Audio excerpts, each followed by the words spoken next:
Hi,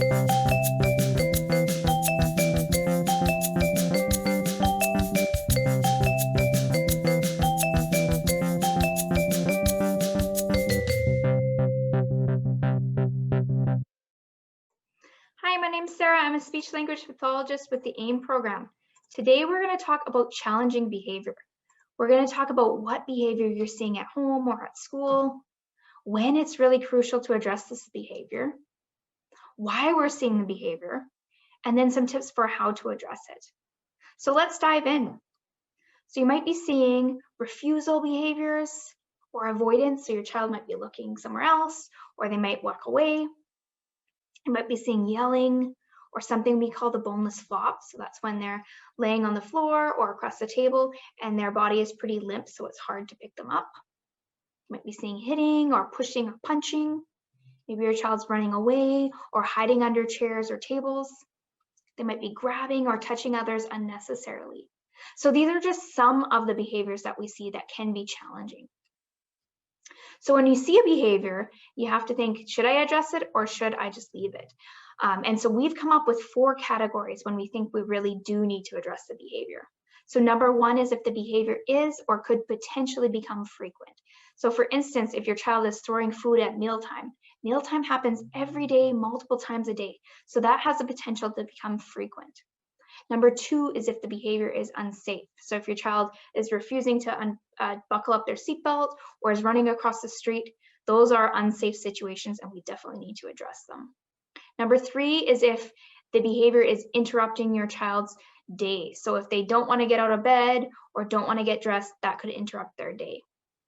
Number 4 is if the behavior is impacting others. So if your child is screaming or hitting or pushing, that impacts others, and we definitely need to address it. Addressing behavior is hard. It's hard work. It's time consuming. We don't always have the energy to do it. And so sometimes we need to ask ourselves, should I respond in this case or should I just leave it? And you have the choice to do that in any situation, and it's totally fair. Some days we just can't address it.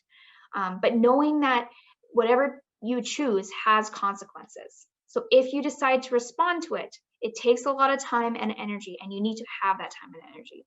If you decide just to leave it, that's okay too, but those behaviors will become more embedded. They might be harder to address the next time. So if you decide you are going to address it, you have the time and you have the energy, then the first thing we need to think about is why the behavior is happening. So when we see these behaviors, the avoidance, the pushing, the flop, the first thing is to become a behavior detective. We need to think about things that happened before the behavior, things that happen after, and any trends. So is this behavior happening at the same time every day, right when they get home from school, or during a transition? And then we also need to remember that all behavior is communication. So our child is trying to tell us something. They're using their actions or their bodies to tell us this, but they're still communicating something. So they might be trying to tell us something physical. So they might be telling us that they're feeling sick or hungry or tired, and they're using their body instead of their words. They might be telling us something emotional, so that they're feeling mad or sad or bored or frustrated. And instead of telling us with their words, they're flopping on the floor or yelling or pushing or hitting. They might be telling us something social. So maybe they're trying to engage with somebody, but they don't know how to say hello or can I play, and instead they're pushing. Or maybe they want more time with mom and dad, and so they flop on the floor to get that reaction from you. Maybe they're telling us that they don't understand something or there's a comprehension difficulty. So maybe you've just given them something, a pretty challenging task, and so instead of them telling us that it's hard or they need help, they are using their body to drop on the floor or throw something. Or they might be telling us that they have a preference or a dislike. So maybe they want more park time, or they don't want to leave the TV, or they want a snack, or they don't want a snack. And instead, they're using their body to show us this. So remember that all behavior is communication, and we need to figure out what they're telling us. So we're going to take a quick intermission here, so you can pause or grab a drink, and then we're going to come back and talk about ways that we can address the behavior. See you soon.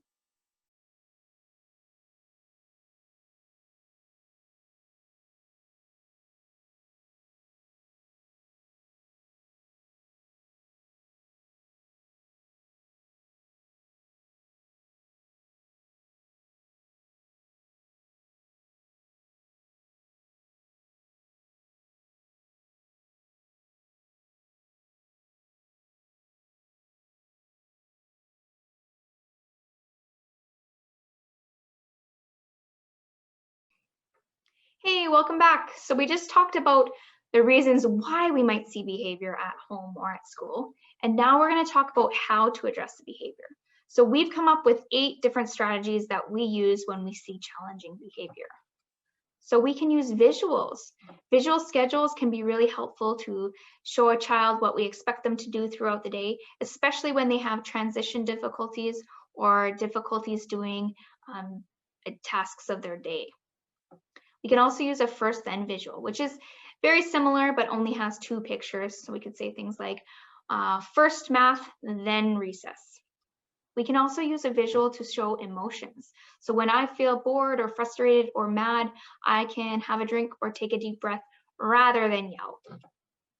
We can also use a visual for hands. So if your child is pulling at things or touching things unnecessarily, we can use a visual to show them where we expect their hands to be. If initiation is difficult for your child, maybe they're pushing peers instead of asking to join or instead of greeting, we can use a visual to show them what they are expected to say. So, can I join too? We also have to think about our language choice.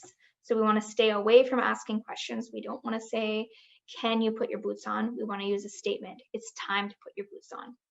We also want to stay calm. And this one's tricky because behavior is very frustrating. But if we give the impression that we're calm, even if we aren't, then our children will more likely follow through because they know that we're not ready to give up. We also want to keep our directions simple and concise. And then we can use our language to praise and rejoice when our children do follow the direction. We can also use timers and warnings. So we want to use a verbal warning by saying you have 2 more throws and then we're all done, keeping it very concise. We can also use a first then visual to help with this warning.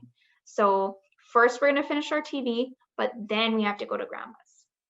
We can use timers on our phone, on our iPads, on our stove, whatever we have at school or at home to show what time is left. So we have 5 more minutes of TV, let's set the timer, and then we have to go to grandma's. We can also model expected behaviors. We can use peers or siblings to show which behaviors we want them to do. And then we'll praise them after. Great job, thanks for doing that. We can also be models. So I might start cleaning something up in hopes that the child might help. We can also give leadership opportunities. So once in a while, we'll see behavior because they're not given a leadership opportunity. So if we give them a chance to be the line leader or to help set the table or to read a book to other peers or to erase the board for us, it can sometimes decrease behaviors. We can also break down tasks. So if we see our child yelling or maybe the drop and flop because a task is too hard, we want to think about making that task easier. We want to think about tasks as stepping stones or steps up. If something is too hard for them, we can start those steps and they can finish, or they can start and we can finish. We want to help them. We then want to take away some of our help eventually so that they can become more independent, but we can always start by helping. We can also use hand over hand help. We use this a lot at AIM. If the child is unwilling to or can't finish something on their own, we might put our hands on top of theirs and help them finish. We can then praise them for finishing. Thanks for finishing. The next time I might then take away my hand over hand help so they can become more independent. And lastly, we can wait and give space. So if your child has done the flop and drop or is yelling, we might want to just give the expectation again. You know what? First math, then gym. I'll wait until you're ready. And then we want to tell them what they can do to show us that they're ready. So when you're ready, you can sit on the seat. Or when you're ready, you can say, I'm ready. And then we're just going to want to wait. So we want to wait in close proximity so that we stop them from running away or grabbing another toy. But we want to show them that we're disengaged and that we'll wait for them. We don't want to talk to them. We're just going to wait for them. And once they re-engage with us, then we need to go back and finish the task at hand. All right, so we just talked through the 8 strategies that we use when addressing challenging behavior. Now we're going to talk through some scenarios. So if we see a child kind of doing that flop and drop, the first thing we need to do is become that behavior detective. Think about what happened before and some trends. Let's say that we just have given our child a tricky task, maybe at school or at home, and then we saw this behavior. We can assume that this behavior might be because of a comprehension difficulty. They either don't understand what we've just told them to do, or it feels overwhelming for them. And so we want to think about those 8 strategies and pull ones that would be most appropriate for this situation. So we might want to use a firm language choice. Stop. That's unexpected. You can stand up. We then might want to show them a visual of what we expect them to say. So you can say, I need help, please. Once they do that, you can praise them and you can help by breaking down the task. So what you've just given them is tricky. You might want to start it for them or help them in some way. Okay, what if we see the same behavior? We put on our thinking cap. We think about things that happened before and some trends. And this time, we see the behavior after mom or a teacher goes to help another student. We might assume that this behavior is caused from a social need. So the child saw you helping somebody else and they wanted you to help them. So in this instance, we might want to pull different strategies. We might want to show them that dropping on the floor is not a way to get help or interaction. And so we're just going to wait. We're going to give the direction. You know what? I'm going to wait for you to come out from under the table. You might want to model the expected behavior. So you can say, Mom, come play, or I need help. Once they do that, you can then praise them with your language. Awesome, thanks for telling me. I will help you now, or let's go play. So we just saw the same behavior for 2 different reasons, and we use different strategies based on those reasons. So if you have any questions about the behaviors you're seeing at home or at school, or you need any tools like visuals, please feel free to reach out to the AIM team. Thanks for tuning in. Thanks for watching Aim to Achieve. Check out our YouTube station for more videos, and don't forget to subscribe or leave us a like.